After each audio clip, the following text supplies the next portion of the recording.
بسم اللہ الحمد للہ والصلاة والسلام علی رسول اللہ اما بعد۔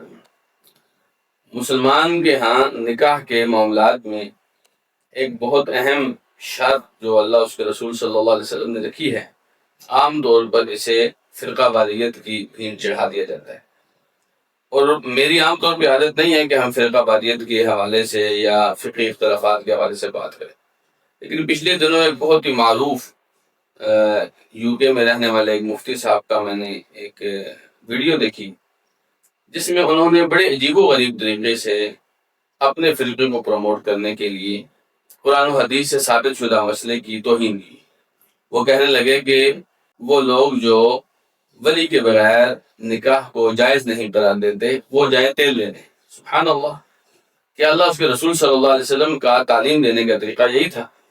یا نبی کریم صلی اللہ علیہ وسلم کی طرف سے اختلاف کرنے کا جو طریقہ اور سلیقہ سکھایا گیا وہ اسی طرح ہے؟ یا سلف صالحین یا ائمہ بزرگوار نے یہی کچھ ہمیں دیا ہے؟ یہ قطعاً کسی سمجھدار اور سنجیدہ آدمی کا، خاص طور پہ کہ وہ مفتی ہو اور معروف شخصیت ہو، اس کا یہ انداز نہیں ہونا چاہیے۔ تو چونکہ اس مسئلے میں قرآن و سنت سے ثابت شدہ موقف کی اس طرح توہین کی گئی ہے، تو میرے لیے ضروری ہے کہ ہم قرآن و سنت کو پروموٹ کریں، قرآن و سنت کا جھنڈا اونچا کریں، ہم قرآن و سنت کو بول بالا کریں۔ اس لیے اس مسئلے پر تھوڑی سی روشنی ڈالنا میں ضروری سمجھتا ہوں۔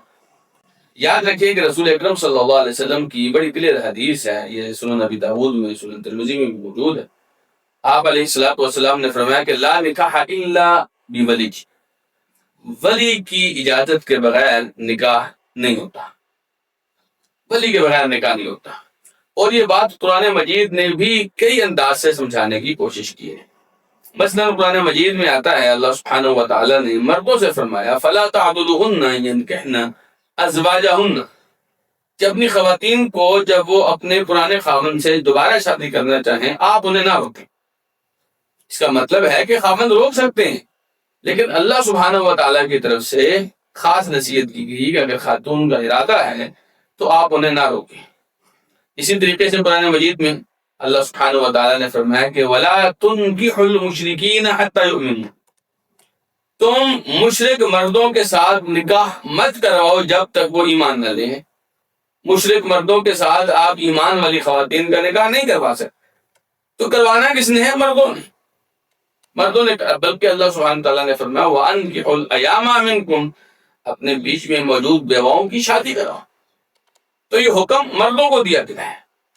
تو بہت سارے ایسے احکامات ہیں جہاں سے پتہ چلتا ہے کہ نکاح کرانے کا جو اصل ذمہ دار ہے وہ مرد ہے۔